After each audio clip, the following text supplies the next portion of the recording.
উজনি অসমলৈ মিয়া শ্ৰমিক হিচাপে নহয়, উজনি অসমলৈ মিয়া IS IPS হৈ যাব। কলমেৰে উত্তৰ দিব মুখ্যমন্ত্ৰী হিমন্ত বিশ্ব শৰ্মাক। আৰু বিশেষ মাংস ৰপ্তানি কৰাজন এজন হিন্দু। পুনৰ মুখ্যমন্ত্ৰী হিমন্ত বিশ্ব শৰ্মাক লৈ সৰব হৈছে এইবাৰ আমছু। আৰু কি কৈছে মুখ্যমন্ত্ৰীগৰাকীক লৈ আমি কেইবাটাও বিস্ফোৰক মন্তব্য আগবঢ়াইছে। আমি সন্দৰ্ভত আপোনালোকক সবিস্তাৰে জনাবলৈ চেষ্টা কৰিম কি কৈছে আমছুৱে। আমছুৰ ফালৰ পৰা কেইবাটাও বিস্ফোৰক মন্তব্য আগবঢ়োৱা হৈছে। তেওঁলোকে কৈছে যে মিয়া শ্ৰমিক নহয়, IS IPS হৈ উজনি অসমলৈ যাব মিয়া। একোখন জিলাৰ নেতৃত্ব দিব মিয়াৰ সন্তানে, জিলাক নেতৃত্ব দিব মিয়াৰ সন্তানে বুলি দাবী কৰিছে তেওঁলোকে। কলমৰ জৰিয়তে মুখ্যমন্ত্ৰী হিমন্ত বিশ্ব শৰ্মাক দিয়া হ'ব উত্তৰ দিব, কলমেৰে উত্তৰ দিব এইবাৰ মিয়াই হিমন্ত বিশ্ব শৰ্মাক। আৰু মুছলমানে কি খাব কি নাখাব সেয়া কোৱাৰ অধিকাৰ নাই মুখ্যমন্ত্ৰী হিমন্ত বিশ্ব শৰ্মাৰ। মুছলমানসকলক কাৰো গোলাম নহয়, এইখন ভাৰতৰে নাগৰিক। তেওঁলোকে কৈছে যে মুছলমানসকল কাৰো গোলাম নহয়, এইখন ভাৰতৰে নাগৰিক। আৰু হিমন্ত বিশ্ব শৰ্মাৰ অন্যায় মানি নলয় মুছলমানে।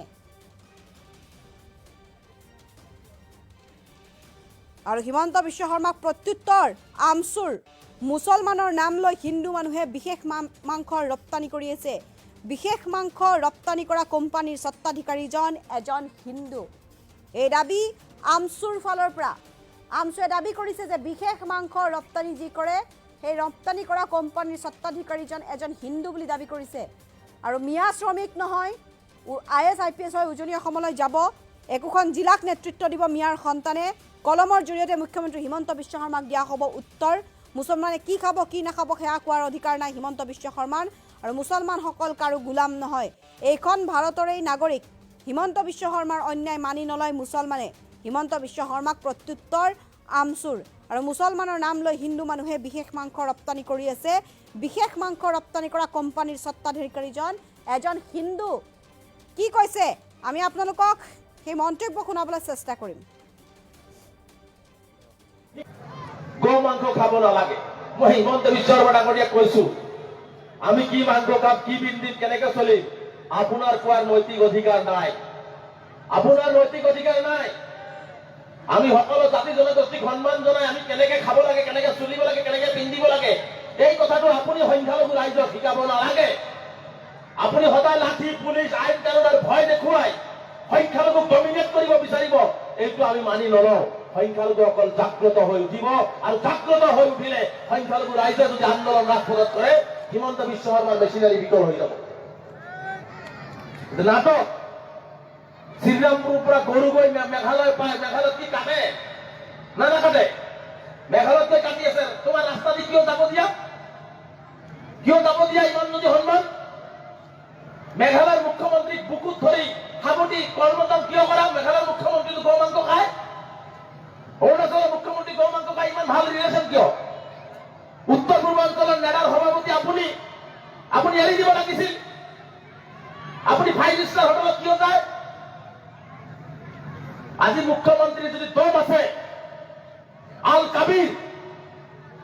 কাবিৰ শুনাত নামটো মুছলমান লাগে নে নাই? আল কাবিৰ হৈছে ভাৰতবৰ্ষৰ গৌ ৰপ্তানি কৰাত 2য় স্থান অধিকাৰ কৰিছে। আল কাবিৰ মাংস এই দেশৰ পৰা সেই দেশলৈ প্ৰেৰণ কৰে। তাৰ মালিক হৈছে সতীশ হিন্দু মানুহ, নাম কিন্তু দিছে আল কাবিৰ। আৰবিয়ান এক্সপৰ্টিং প্ৰাইভেট লিমিটেড নাম চাব। আৰবিয়ান এক্সপৰ্টিং প্ৰাইভেট লিমিটেড নাম দিছে। ইয়াৰ মালিক হৈছে সুনীল। চিন্তা কৰক, আমাক খাব, আমাৰ খোৱা বস্তু আমি খাম, তাতে তেওঁ পুলিচ লগাই আইন লগাই বাধা দিব। আৰু তেওঁলোকৰ মানুহ গৈ ভাৰতবৰ্ষৰ ভিতৰত 3য় বিশ্বৰ দেশ হৈছে বৰ্তমান ভাৰত, 3য় স্থানত আছে গৌ ৰপ্তানি কৰাত, গৰুৰ মাংস ৰপ্তানি কৰাত। আৰু তেওঁলোকে মুছলমানৰ নাম দি হিন্দু মানুহে গৌ ৰপ্তানি কৰি আছে। তাত তেওঁৰ বাধা দিয়াৰ ক্ষমতা নাই। ভয় পাত্তা কাটা যাব। দুৰ্বলৰ লগত সদায় বলিৰ আক্ৰমণ। গতিকে এই ধৰণৰ কথা বতৰা কিয় কয় জানে? তেওঁ এটা অস্থিৰ পৰিৱেশ বিচাৰে। আমি এই সমস্যাবোৰৰ সমাধান বিচাৰিবলৈ হলে আমি শিক্ষিত হব লাগিব। হব লাগিব নে ভাই? আমি শিক্ষিত হব লাগিব। হিমন্ত বিশ্ব শৰ্মাক যদি জবাব দিব লাগে, গালি কাজিয়াৰে নহয়, কলমৰ জৰিয়তে হিমন্ত বিশ্ব শৰ্মাক জবাব দিব লাগিব আৰু উত্তৰ দিব লাগিব। আমাৰ ল'ৰা ছোৱালীয়ে টেবুলত থপৰিয়াই হিমন্ত বিশ্ব শৰ্মাক ক'ব লাগিব, আপোনাৰ অন্যায় আমি মানি নলওঁ, আমি শিক্ষিত হৈছো, আমি জ্ঞানী হৈছো, আমি বুজি পাওঁ, প্ৰতিটো অন্যায় আপোনাৰ মানি লোৱা নহ'ব। তেতিয়াহে আমি হিমন্ত বিশ্ব শৰ্মাক জবাব দিব পাৰিম। জেহাদ শব্দৰ অৰ্থ বিভিন্ন অপব্যাখ্যা কৰে নে নাই? মই আমচুৰ সভাপতি হিচাপে কৈছো, অসমৰ প্ৰত্যেকজন সংখ্যালঘু ৰাইজ জেহাদ কৰিব লাগিব। সেই জেহাদটো হৈছে শিক্ষাৰ জেহাদ, শিক্ষাৰ বিপ্লৱ সৃষ্টি কৰিব লাগিব, ল'ৰা ছোৱালীৰ হাতত কলম তুলি দিব লাগিব। আপোনালোকে ভাবিছে পৃথিৱীত ঘূৰাই এই গুলি কৰি মানুহ মৰা বন্দুক বিলাক এই সতেজটো শক্তিশালী হয় নে নাই? এই প্লেন দি বোমা পেলোৱা বস্তুবিলাকে এনেকে শক্তিশালী, এইটো ভাবি আছে আপোনালোকে, ভাবিলে হয় নে নাই? সাধাৰণতে আমি সেইটো ভাবো, কিন্তু মই জানো, আপোনালোকেও জানে, কলমতকে শক্তিশালী অস্ত্ৰ পৃথিৱীত আজিলৈকে তৈয়াৰ হোৱা নাই। আমাৰ উত্তৰ আমি কলম নামৰ অস্ত্ৰটোৰে হিমন্ত বিশ্ব শৰ্মাক দিব লাগিব, প্ৰতিটো অন্যায়ৰ বিৰুদ্ধে আমি দিব লাগিব, আমি যুঁজিব লাগিব। সেইকাৰণে কৈছো, শিক্ষাৰ বিপ্লৱ সৃষ্টি কৰক, শিক্ষাৰ আন্দোলন সৃষ্টি কৰক, পেটত গামোচা বান্ধি লওক, এসাঁজ খাই এসাঁজ নাখাই হলেও নিজৰ সন্তানক স্কুললৈ পঠাই দিয়ক। ইটা ভাটাত নহয়, কেৰেলাত নহয়, চাহৰ দোকানত নহয়। আজি আপুনি ইটা ভাটা পঢ়াই দিছে, কেৰেলাত পঢ়াই দিছে, চাহৰ দোকানত পঢ়াই দিছে, কাইলৈ আপোনাৰ সন্তানটোৱে নিজৰ আত্মমৰ্যাদা বুজি নাপায়, কোনোবাই অন্যায়ভাৱে তাৰ ওপৰত অত্যাচাৰ কৰিলে তেওঁ আত্মসমৰ্পণ কৰি গুচি আহিব। কিন্তু আপোনাৰ সন্তানটোক যদি অন্তত কলমৰ শক্তিৰে BA পাছ কৰাই কেৰেলা হওক, উজনি অসম হওক, মধ্য অসম হওক, গুৱাহাটীত হওক পঠাই দিয়ে, আপোনাৰ ল'ৰাই এই কলমৰ শক্তিৰে কাৰো ওচৰত আঁঠু লৈ আত্মসমৰ্পণ নকৰে, লাগিলে মৰি যাব, তথাপিও অন্যায় প্ৰতিবাদ কৰি আহিব। এইটোৱে হৈছে শিক্ষাৰ পাৱাৰ, এইটোৱে হৈছে শিক্ষাৰ পাৱাৰ। গতিকে সেই ক্ষেত্ৰত আপোনালোকে গুৰুত্ব দিয়ক। ছোৱালী হওক, ল'ৰা হওক, ছোৱালীক বিয়া দিলেই গৈ গুচি যাব, এই মনোভাৱবোৰ আমি ত্যাগ কৰিব লাগিব। আপোনাৰ ল'ৰাতকৈ আপোনাৰ ছোৱালীও বহুত নাম কৰিব পাৰে। আজি দুখৰ বিষয়, APSC ৰিজাল্ট দিছে, সংখ্যালঘু মাত্ৰ কেইজনমান যুৱকে পাইছে। নাঙল ভাঙাৰ পৰা প্ৰতিজন অভিভাৱকে সিদ্ধান্ত গ্ৰহণ কৰক, UPSC হওক, APSC হওক, যাতে চিৰাং জিলাৰ পৰা অন্তত 10টাকে সংখ্যালঘু যুৱক প্ৰতি বছৰে ওলাব পাৰে, 10টাকে যুৱতী যাতে প্ৰতি বছৰে আমি ওলাব পাৰো, এই ব্যৱস্থা আমি কৰিব লাগিব। ডক্টৰ বহুত হল, টেট মাষ্টৰ বহুত হল, ইঞ্জিনিয়াৰ বহুত হল, এতিয়া আমি প্ৰশাসনিক লেভেলত যাব লাগিব। আমি প্ৰশাসনিক লেভেলত যাব লাগিব। কয় নহয়, উজনি অসমত মিয়া আহিবলৈ নিদিওঁ, গুৱাহাটীত মিয়া আহিব নালাগে। য়েছ, আমি ব্ৰেইনত সিদ্ধান্ত লৈ ল'ব লাগে যে উজনি অসম আৰু গুৱাহাটীত মিয়া নহয়, মিয়াৰ সন্তান IAS IPS বনাই তোমালোকক নেতৃত্ব দিবলৈ পঠিয়াই দিয়া হ'ব। এই সংকল্প সংখ্যালঘু ৰাইজে লওক, 10 বছৰ কষ্ট কৰক, কিমান গালি খাব, কিমান অন্যায় সহ্য কৰিব,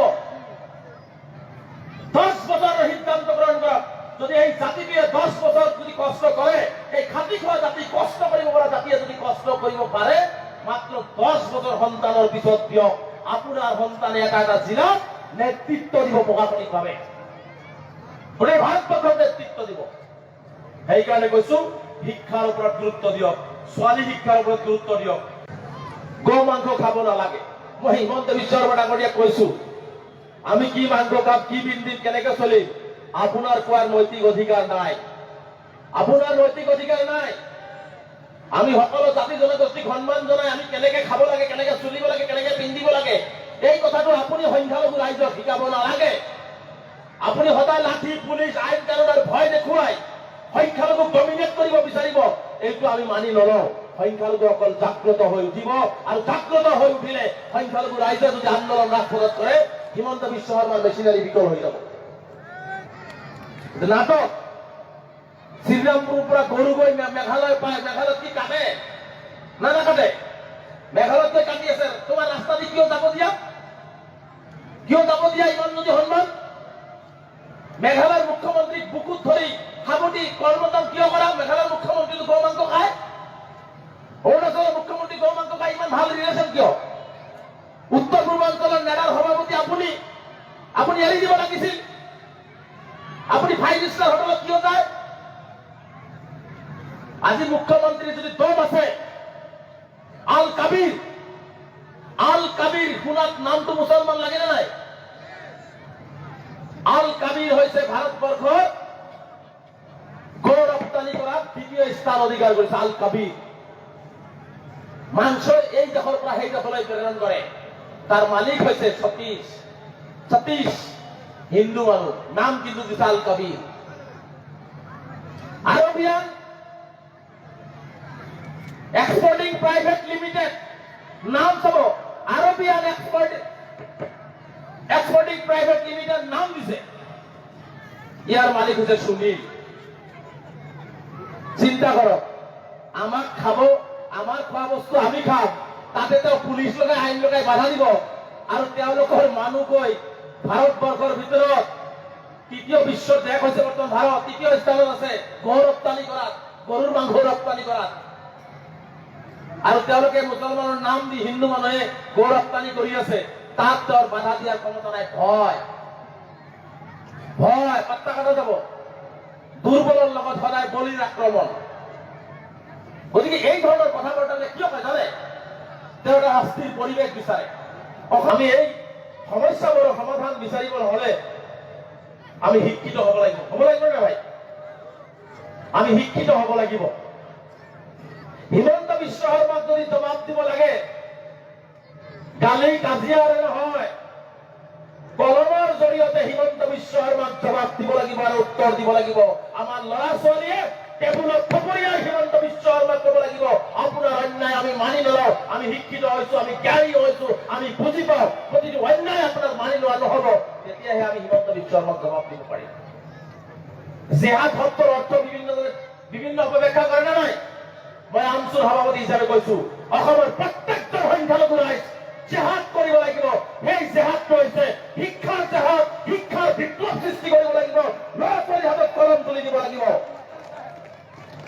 আপোনালোকে ভাবিছে পৃথিৱীত ঘূৰাই এই গুলি কৰি মানুহ মৰা বন্দুক বিলাক এই সতেজ শক্তিশালী হয় নে নাই? এই প্লেন দি বোমা পেলোৱা বস্তুবিলাকে এনেকে শক্তিশালী, এইটো ভাবি আছে আপোনালোকে, ভাবি দেখা হয় নে নাই? সাধাৰণতে আমি সেইটো ভাবো, কিন্তু মই জানো, আপোনালোকেও জানে, কলমতকে শক্তিশালী অস্ত্ৰ পৃথিৱীত আজিলৈকে তৈয়াৰ হোৱা নাই। আমাৰ উত্তৰ, আমি কলম নামৰ অস্ত্ৰটোৰে হিমন্ত বিশ্ব শৰ্মাক দিব লাগিব, প্ৰতিটো অন্যায়ৰ বিৰুদ্ধে আমি দিব লাগিব, আমি যুঁজিব লাগিব। সেইকাৰণে কৈছো, শিক্ষাৰ বিপ্লৱ সৃষ্টি কৰক, শিক্ষাৰ আন্দোলন সৃষ্টি কৰক, পেটত গামোচা বান্ধি লওক, এসাঁজ খাই এসাঁজ নাখাই হলেও নিজৰ সন্তানক স্কুললৈ পঠাই দিয়ক। ইটা ভাটাত নহয়, কেৰেলাত নহয়, চাহৰ দোকানত নহয়। আজি আপুনি ইটা ভাটা পঢ়াই দিছে, কেৰেলাত পঢ়াই দিছে, চাহৰ দোকানত পঢ়াই দিছে, কাইলৈ আপোনাৰ সন্তানটোৱে নিজৰ আত্মমৰ্যাদা বুজি নাপায়, কোনোবাই অন্যায়ভাৱে তাৰ ওপৰত অত্যাচাৰ কৰিলে তেওঁ আত্মসমৰ্পণ কৰি গুচি আহিব।